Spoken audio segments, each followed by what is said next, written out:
ನಮಸ್ಕಾರ. ಇವತ್ತಿನ ನಮ್ಮ ಚರ್ಚೆಯ ವಿಷಯ ಸ್ಥಿರವಾದ ಶಕ್ತಿಗಾಗಿ ಅಧಿಕ ನಾರಿನಾಂಶಯುಕ್ತ ಭಾರತೀಯ ಆಹಾರ ಕ್ರಮ. ರಕ್ತದಲ್ಲಿನ ಸಕ್ಕರೆ ಮಟ್ಟವನ್ನ ನಿಯಂತ್ರಣದಲ್ಲಿಟ್ಟು ದಿನವಿಡೀ ಎನರ್ಜೆಟಿಕ್ ಆಗಿ ಇರೋದು ಹೇಗೆ ಅಂತ ನೋಡೋಣ. ನಿಮ್ಮ ದಿನದ ಎನರ್ಜಿ ಲೆವೆಲ್ ಈ ನೀಲಿ ಗೆರೆ ತರಹ ಮೇಲೆ ಕೆಳಗೆ ಹೋಗ್ತಾ ಇರುತ್ತಾ? ಬೆಳಗ್ಗೆ ಫುಲ್ ಆಕ್ಟಿವ್, ಮಧ್ಯಾಹ್ನ ಆಗ್ತಿದ್ದ ಹಾಗೆ ಡಲ್, ಸಂಜೆ ಏನಾದ್ರೂ ತಿನ್ಬೇಕು ಅನ್ನೋ ಕ್ರೇವಿಂಗ್ಸ್. ಇದು ತುಂಬಾ ಜನರಿಗೆ ಆಗೋ ಅನುಭವ ಅಲ್ವಾ? ಇದಕ್ಕೆ ನಾವು ಎನರ್ಜಿ ರೋಲರ್ ಕೋಸ್ಟರ್ ಅಂತ ಕರೆಯೋದು. ನಮ್ಮ ಗುರಿ ಏನಪ್ಪಾ ಅಂದ್ರೆ ಆ ಏರಿಳಿತದ ಗ್ರಾಫನ್ನ ಒಂದು ಸ್ಮೂತ್, ಸ್ಥಿರವಾದ ಶಕ್ತಿಯ ಅಲೆಯ ಹಾಗೆ ಪರಿವರ್ತಿಸೋದು. ಇದರಿಂದ ನಮ್ಮ ಎನರ್ಜಿ ಲೆವೆಲ್ ಮಾತ್ರ ಅಲ್ಲ, ಹಾರ್ಮೋನ್ ಆರೋಗ್ಯ ಕೂಡ ಸುಧಾರಿಸುತ್ತೆ. ಸರಿ, ಹಾಗಾದ್ರೆ ಇದನ್ನೆಲ್ಲ ಸಾಧ್ಯ ಮಾಡೋ ಹೀರೋ ಯಾರು? ಅದುವೇ ಫೈಬರ್, ಅಂದ್ರೆ ನಾರಿನಾಂಶ. ಫೈಬರ್ ಅಂದ್ರೆ ಬರೀ ಜೀರ್ಣಕ್ರಿಯೆಗೆ ಸಹಾಯ ಮಾಡೋ ವಸ್ತು ಅನ್ಕೋಬೇಡಿ. ಇದೊಂದು ರೀತಿ ನಮ್ಮ ದೇಹದ ಬಯೋಲಾಜಿಕಲ್ ಫಿಲ್ಟರ್. ನಾವು ತಿಂದ ಆಹಾರದಲ್ಲಿರೋ ಸಕ್ಕರೆ ನಮ್ಮ ರಕ್ತಕ್ಕೆ ಎಷ್ಟು ಬೇಗ ಸೇರ್ಬೇಕು ಅನ್ನೋದನ್ನ ಇದು ನಿಯಂತ್ರಿಸುತ್ತೆ. ಸಕ್ಕರೆ ಒಂದೇ ಸಾರಿ ರಕ್ತಕ್ಕೆ ಸೇರಿದ್ರೆ ಏನಾಗುತ್ತೆ? ಅದನ್ನ ನಿಭಾಯಿಸೋಕೆ ನಮ್ಮ ದೇಹ ಇನ್ಸುಲಿನ್ ಅನ್ನೋ ಹಾರ್ಮೋನ್ನ ದೊಡ್ಡ ಪ್ರಮಾಣದಲ್ಲಿ ರಿಲೀಸ್ ಮಾಡುತ್ತೆ. ಇದೇ ಇನ್ಸುಲಿನ್ ಸ್ಪೈಕ್. ಈ ತರ ಪದೇ ಪದೇ ಆಗೋದ್ರಿಂದಲೇ ನಮಗೆ ಸುಸ್ತಾಗೋದು ಮತ್ತೆ ಲಾಂಗ್ ಟರ್ಮ್ನಲ್ಲಿ ಹಾರ್ಮೋನ್ಗಳ ಬ್ಯಾಲೆನ್ಸ್ ತಪ್ಪೋದು. ಇಲ್ಲಿ ಒಂದು ಇಂಟ್ರೆಸ್ಟಿಂಗ್ ವಿಷಯ ಇದೆ. ನಾವು ತಿನ್ನೋ ಎಲ್ಲಾ ಕ್ಯಾಲರಿಗಳನ್ನು ನಮ್ಮ ದೇಹ ಒಂದೇ ರೀತಿ ನೋಡೋದಿಲ್ಲ. ನೋಡಿ, ಸೋಡಾ, ಮೈದಾ ಬಿಸ್ಕೆಟ್ ತರಹದ ಫಾಸ್ಟ್ ಅಥವಾ ಶೂನ್ಯ ಕ್ಯಾಲರಿಗಳು ರಕ್ತದಲ್ಲಿ ಸಕ್ಕರೆನ ರಾಕೆಟ್ ತರ ಏರಿಸ್ಬಿಡುತ್ತೆ. ಆದ್ರೆ ಮೊಳಕೆಕಾಳು, ತರಕಾರಿಗಳಂತಹ ನಿಧಾನ ಅಥವಾ ಸಂಕೀರ್ಣ ಕ್ಯಾಲರಿಗಳು ನಿಧಾನವಾಗಿ ಜೀರ್ಣವಾಗಿ ಶಕ್ತಿಯನ್ನು ಸ್ವಲ್ಪ ಸ್ವಲ್ಪವಾಗಿ ಬಿಡುಗಡೆ ಮಾಡ್ತವೆ. ಇದರಿಂದ ನಮ್ಮ ಎನರ್ಜಿ ಲೆವೆಲ್ ಸ್ಟೇಬಲ್ ಆಗಿರುತ್ತೆ. ಹಾಗಾದ್ರೆ ದಿನಕ್ಕೆ ಎಷ್ಟು ನಾರಿನಾಂಶ ಬೇಕು?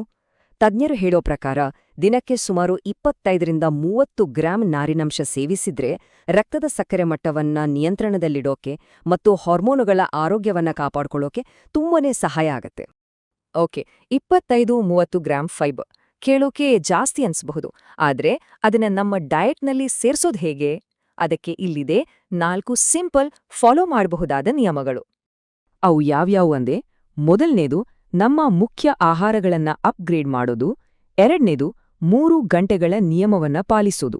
ಮೂರನೇದು, ಒಂದು ಉತ್ತಮವಾದ ಪ್ಲೇಟ್ ಅಥವಾ ತಟ್ಟೆಯನ್ನ ರೂಪಿಸೋದು.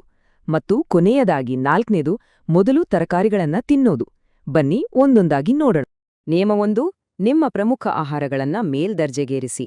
ಇದರರ್ಥ ಏನು ಬಿಟ್ಬಿಡ್ಬೇಕು ಅಂತಲ್ಲ, ಬದಲಿಗೆ ಸ್ಮಾರ್ಟ್ ಚಾಯ್ಸ್ ಮಾಡಬೇಕು.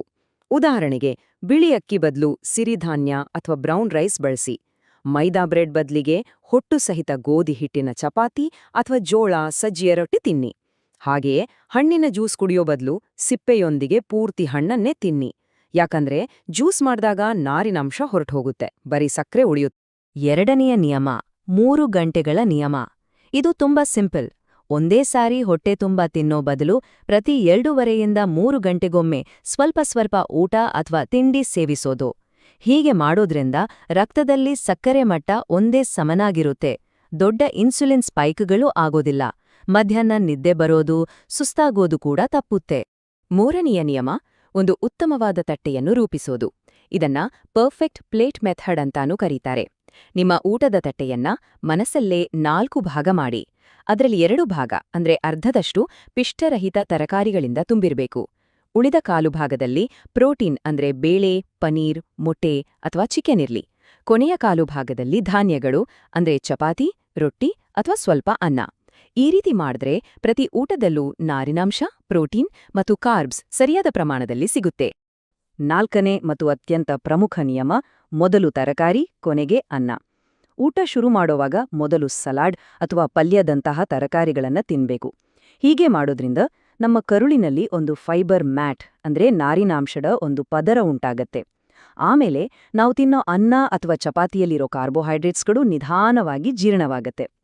ಇದರಿಂದ ಊಟದ ನಂತರ ಆಗೋ ಇನ್ಸುಲಿನ್ ಸ್ಪೈಕ್ ಅನ್ನ ಸುಮಾರು 30% ಕಡಿಮೆ ಮಾಡ್ಬೋದು ಅಂತ ಅಧ್ಯಯನಗಳು ಹೇಳ್ತವೆ. ಸರಿ, ಈ 4 ನಿಯಮಗಳನ್ನ ಒಟ್ಟಿಗೆ ಸೇರಿಸಿದ್ರೆ ಒಂದು ದಿನದ ನಮ್ಮ ಆಹಾರ ಕ್ರಮ ಹೇಗಿರಬಹುದು? ಬನ್ನಿ ಕೆಲವು ಮಾದರಿ ಊಟದ ಯೋಜನೆಗಳನ್ನ ನೋಡೋಣ.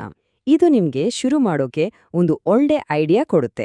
ಮೊದಲಿಗೆ ಸಸ್ಯಾಹಾರಿ ಯೋಜನೆ. ಬೆಳಗಿನ ಉಪಾಹಾರಕ್ಕೆ ಪನೀರ್ ಮತ್ತು ಪಾಲಕ್ ಹಾಕಿದ ಹೆಸರುಬೇಳೆ ದೋಸೆ. ಇದು ಪ್ರೋಟೀನ್ ಮತ್ತು ಫೈಬರ್ನ ಒಂದು ಅದ್ಭುತ ಕಾಂಬಿನೇಷನ್. ಮಿಡ್ ಮಾರ್ನಿಂಗ್ ಸ್ನ್ಯಾಕ್ಗೆ ಸಿಪ್ಪೆ ತೆಗೆಯದ ಒಂದು ಸೀಬೆಹಣ್ಣು. ಗೊತ್ತಾ, ಸೀಬೆಹಣ್ಣು ನಮ್ಮಲ್ಲಿ ಸಿಗೋ ಅತಿ ಹೆಚ್ಚು ನಾರಿನಾಂಶ ಇರೋ ಹಣ್ಣುಗಳಲ್ಲಿ ಒಂದು. ಮಧ್ಯಾಹ್ನದ ಊಟದಲ್ಲಿ ಬ್ರೌನ್ ರೈಸ್, ಮಿಕ್ಸ್ ದಾಲ್, ಜೊತೆಗೆ ತರಕಾರಿ ಪಲ್ಯ ಮತ್ತು ಸಲಾಡ್. ಸಂಜೆಗೆ ಸ್ವಲ್ಪ ಹುರ್ದ ಮಖಾನ ಅಥವಾ ಕಡಲೆ, ಮತ್ತು ರಾತ್ರಿ ಊಟಕ್ಕೆ ಜೋಳ ಅಥವಾ ಸಜ್ಜೆಯ ರೊಟ್ಟಿ ಜೊತೆ ಸೋರೆಕಾಯಿ ಪಲ್ಯ. ನೋಡಿ, ಈ ಪ್ಲಾನ್ನಲ್ಲಿ ದ್ವಿದಳ ಧಾನ್ಯಗಳು ಮತ್ತು ತರಕಾರಿಗಳನ್ನ ಜಾಸ್ತಿ ಬಳಸಿದ್ದೇವೆ. ಇದರಿಂದ ದಿನದ ಫೈಬರ್ ಟಾರ್ಗೆಟ್ ಸುಲಭವಾಗಿ ರೀಚ್ ಆಗುತ್ತೆ. ಮುಂದೆ ಎಗಿಟೇರಿಯನ್ ಯೋಜನೆ. ಇಲ್ಲಿ ಹೊಟ್ಟೆ ತುಂಬಿದ ಹಾಗೆ ಇಡೋ ಆಹಾರಗಳ ಮೇಲೆ ಗಮನ ಹರಿಸಿದ್ದೇವೆ. ಬೆಳಿಗ್ಗೆ 7 ಬೇಯಿಸಿದ ಮೊಟ್ಟೆ ಜೊತೆ ಒಂದು ಮಲ್ಟಿಗ್ರೇನ್ ಟೋಸ್ಟ್. ಮೊಟ್ಟೆಯಲ್ಲಿರೋ ಪ್ರೋಟೀನ್ ತುಂಬಾ ಹೊತ್ತು ಹಸಿವಾಗದಂತೆ ನೋಡ್ಕೊಳ್ಳುತ್ತೆ. ಮಿಡ್ ಮಾರ್ನಿಂಗ್ ಸ್ನ್ಯಾಕ್ಗೆ 1 ಗ್ಲಾಸ್ ಮಜ್ಜಿಗೆ.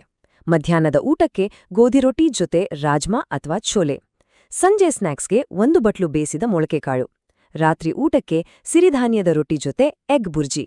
ಈ ರೀತಿ ಪ್ಲಾನ್ ಮಾಡೋದ್ರಿಂದ ಊಟಗಳ ಮಧ್ಯೆ ಬೇರೆ ಏನಾದ್ರೂ ತಿನ್ಬೇಕು ಅನಿಸೋದು ಕಮ್ಮಿಯಾಗುತ್ತೆ. ಕೊನೆಯದಾಗಿ ಮಾಂಸಾಹಾರಿ ಯೋಜನೆ. ಇಲ್ಲಿ ಲೀನ್ ಪ್ರೋಟೀನ್ ಮತ್ತು ಫೈಬರ್ ಎರಡಕ್ಕೂ ಪ್ರಾಮುಖ್ಯತೆ ಇದೆ. ಮಧ್ಯಾಹ್ನದ ಊಟಕ್ಕೆ ಗ್ರಿಲ್ಡ್ ಚಿಕನ್ ಮತ್ತು ರಾತ್ರಿ ಊಟಕ್ಕೆ ಬೇಯಿಸಿದ ಮೀನು. ಇದು ಸ್ನಾಯುಗಳ ಆರೋಗ್ಯಕ್ಕೆ ಬೇಕಾದ ಉತ್ತಮ ಪ್ರೋಟೀನ್ ನೀಡುತ್ತೆ. ಇದರ ಜೊತೆಗೆ ಪಾಲಕ್ ಪಲ್ಯ, ಹುರಿದ ತರಕಾರಿಗಳು ಸೇರಿಸೋದ್ರಿಂದ ಬೇಕಾದಷ್ಟು ನಾರಿನಾಂಶ ಕೂಡ ಸಿಗುತ್ತೆ. ಈ ಕಾಂಬಿನೇಷನ್ ಹೊಟ್ಟೆಯನ್ನು ತುಂಬಿಸುತ್ತೆ, ಎನರ್ಜಿ ಲೆವೆಲನ್ನು ಸ್ಟೇಬಲ್ ಆಗಿಡುತ್ತೆ. ಹಾಗಾದ್ರೆ ಇದ್ರಿಂದ ನಾವು ಕಲಿಬೇಕಾದ ಪಾಠ ಏನು? ಶಾಶ್ವತ ಬದಲಾವಣೆ ಅನ್ನೋದು ಸಣ್ಣ ಸಣ್ಣ ನಿರಂತರ ಸುಧಾರಣೆಗಳಿಂದ ಬರುತ್ತೆ. ಒಂದೇ ದಿನದಲ್ಲಿ ಎಲ್ಲವನ್ನೂ ಬದಲಾಯಿಸೋಕೆ ಹೋಗೋದು ಅಥವಾ ಇಷ್ಟವಾದ್ದನ್ನೆಲ್ಲ ಬಿಟ್ಬಿಡೋದ್ರಿಂದಲ್ಲ, ಸ್ಮಾರ್ಟ್ ಆಗಿ ಆಯ್ಕೆ ಮಾಡೋದು ಮುಖ್ಯ.